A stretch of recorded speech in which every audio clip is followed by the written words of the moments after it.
esto puede ser crónica de una culminación de un gobierno.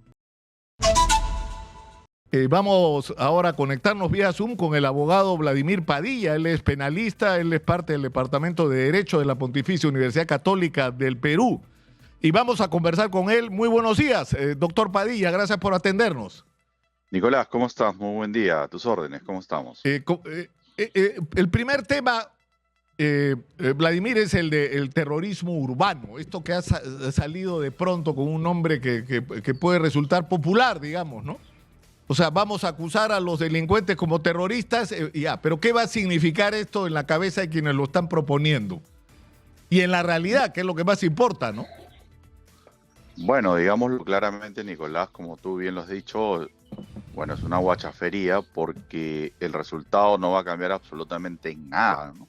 Porque se tienen normas que ya establecen sanciones durísimas para cualquier tipo de atentado y para cualquier tipo de, por ejemplo, sicariato, para cualquier tipo de normas, pero como tú bien también lo has señalado, todo eso lo ha desinflado este mismo Congreso, es decir, con una mano borra y con otra mano trata de hacer y cambiar bajo otros nombres, como quien decir yo soy el Salvador, pero a la par, y hay que decirlo claramente, y ha pasado desapercibido porque pareciera que nos quieren vender gato por liebre.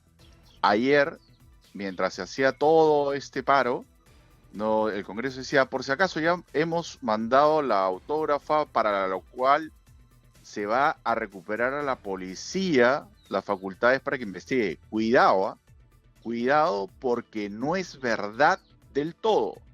Esas modificaciones al Código Procesal Penal traen más sorpresas, porque esto del allanamiento que era solo para crimen organizado se está extendiendo para todos los delitos. Entonces, y están modificando ya el Código Procesal Penal para todo, es decir, va a reinar la impunidad.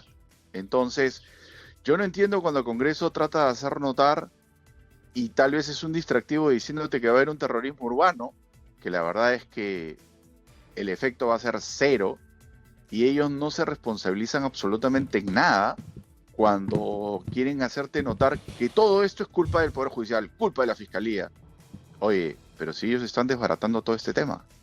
O sea, todo lo poco avanzado se está desarticulando y obviamente las organizaciones criminales se matan de la risa porque ellas sí están lideradas, ellas sí están organizadas y tienen en claro qué es lo que tienen que hacer. Y como tú también lo has dicho, aquí simplemente están rompiendo las paredes, están rompiendo las ventanas, pero no saben para qué. Ahora, yo creo que hay un ejemplo, Vladimir, que es muy potente, ¿no? O sea, tenemos un problema con el robo de celulares, que se ha convertido en una industria y uno de los delitos más frecuentes, ¿no es cierto? O sea, sí. No hay, te aseguro que en tu familia no hay alguien a quien no le hayan robado celular. A mí me han robado el celular el otro día en la calle y yo que ando advirtiéndole a todo el mundo, porque son además, se han sofisticado mucho en sus procedimientos, ¿no? Y se hizo una ley para agravar las penas para los que iban en las motos o los que robaban con violencia celulares, ¿no es cierto? Entonces esto debería dar como resultado, según la visión de esta gente, que se reduzca el número de robos celulares. Bueno, Vladimir, no ha ocurrido. No ha ocurrido. Es que no va a ocurrir, Nicolás. Nada con el robo de celulares. Entonces, es que ningún delincuente tiene el Código Penal o la ley en la mano. Para empezar, todo delincuente, y eso hay que decirlo claramente, a cualquier institución pública es el ejemplo más vivo. Se ha visto que hay congresistas que violan, y cuando violan ellos creen que van a ser detenidos. No, todo delincuente cree que nunca va a ser agarrado, y por eso no piensa en la pena. Por más que tú le pongas cadena perpetua, inclusive si le pones pena de muerte, él no cree que va a ser sorprendido. Es decir, algunos sí va a disuadir, pero no a todos. Es decir, la ley no cambia inmediatamente la realidad. Solamente con educación tú puedes cambiar las cosas, pero no puedes dejar o pensar ingenuamente que colocando una ley vas a cambiar la realidad. Eso no es así. Tú tienes que liderar una nación y se predica con el ejemplo. Pero si tú miras que quien lidera tiene gustitos diferentes y trata de justificarlo como regalitos y poco a poco va siendo así, entonces obviamente todos dicen, si él lo hace, ¿yo por qué no lo puedo hacer?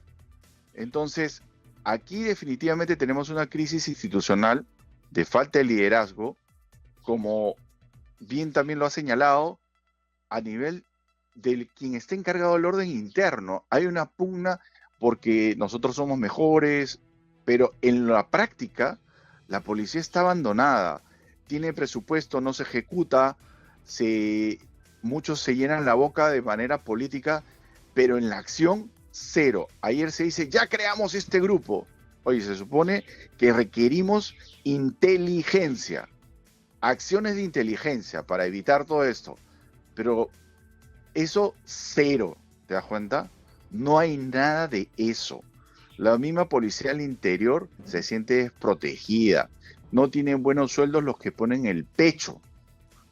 Claro, lleno ahora, de oficiales generales. yo quisiera, pero... Vladimir, que regresemos al ejemplo que yo creo que es significativo del robo de celulares. Es decir, Sí. vamos a endurecer, ya han puesto unas penas salvajes para los... Pero el problema no es ese, el problema es Exitosa. cuál es el destino que tienen esos celulares que roban estos muchachitos en la calle con las motos, ¿no es cierto? Porque ese es lo más común, que sea gente que va en moto. Eso termina en un almacén donde está el jefe de la organización criminal, donde está el gran beneficiario. Les dan un sencillo a estos chicos que roban celulares en las calles y a veces hasta matando gente. Un sencillo. Y el gran negocio lo hacen ellos, reciclando esos celulares, exportándolos de contrabando, es decir, tienen diversos mecanismos. Es ahí a donde hay que llegar. Es eso lo que hay que golpear. O sea, si tú empiezas a hacer que cada semana caiga uno de estos centros de acopio de celulares, acabaste el negocio pues del robo de celulares, ya no va a ser negocio. Pero ahí te das cuenta, llegas ahí a través de inteligencia y tienes que invertir en inteligencia. Y como tú también lo has señalado, para eso necesitas gente capaz, técnica y profesional. Y tienes que tener alguien que lidere y que tenga que tener una visión estratégica.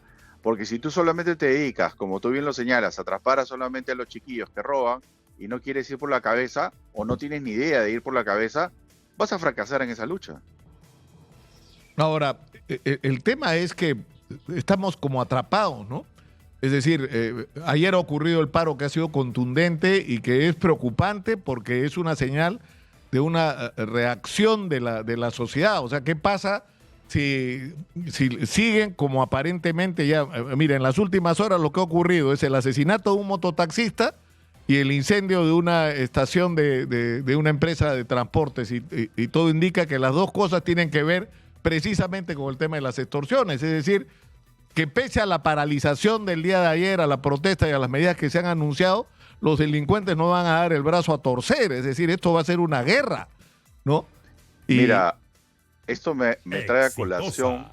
¿Tú te recuerdas, Nicolás, el paro policial del 78, me parece, que trajo como consecuencia el fin de la dictadura militar? Se está minimizando este paro y se empezó a minimizar. Y sin embargo, está empezando a escalar y creo yo que como tú también lo estás advirtiendo, aquí en concreto, esto puede ser crónica de una culminación de un gobierno. ¿Por qué? Porque definitivamente se está saliendo de control y simplemente porque no tienes personas calificadas que puedan controlar este tipo de situaciones. Un ministro de Educación que no se da cuenta que hay un riesgo en los alumnos y 10 para las 7 de la mañana se le ocurre cancelar clases y cambiarlas por virtuales. Eso definitivamente es totalmente aberrante. Otro tema es que no se prevé, como tú bien dices, establecer medios de transporte para poder trasladar personas, situaciones críticas, como tú también dices, se establece estados de emergencia cuando se había dicho que no, y en distritos que obviamente son periféricos y centrales para la población que se traslada para trabajar.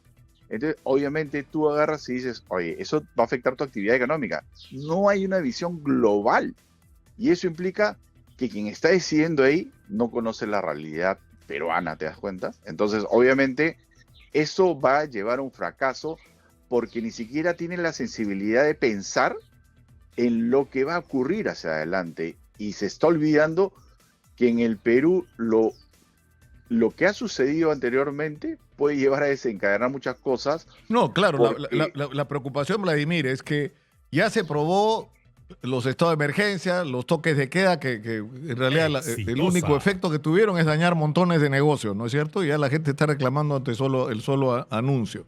Pero si no hay una respuesta a la altura que las circunstancias exigen, lo que ha pasado ayer se puede multiplicar y puedes tener una huelga nacional de transportistas y puedes tener, pues, no solo por un día, sino indefinida, y a esta se pueden unir todos los que son víctimas de las extorsiones, que es medio Perú, y se desmadra el país.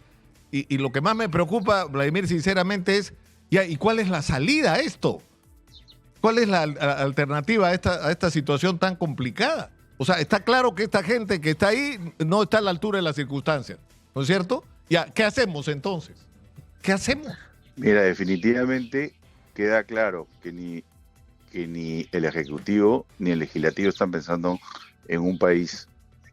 Esta situación, en definitiva, o el Congreso se pone las pilas y el Ejecutivo también, o sin embargo, lamentablemente, como tú bien lo señalas también, esto se va a salir de control y va a obligar a que tengas que hacer un cambio radical de gobierno. Es decir, vamos a tener que adelantar las elecciones, cosa que democráticamente no es lo ideal y no es lo aceptable.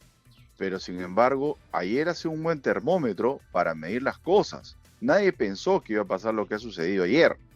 No, y lo que nos ha pasado, Vladimir, ha sido impresionante, porque, es decir, así como una huelga en los hospitales o una huelga de los maestros tiene un factor de perjuicio a la sociedad, una huelga de transportistas perjudica, pues, a todo el mundo, ¿no es cierto? Puedes ir a trabajar, no puedes. Ojo, y la simpatía de la gente por el paro, porque están hablando de su propia seguridad, pero en fin.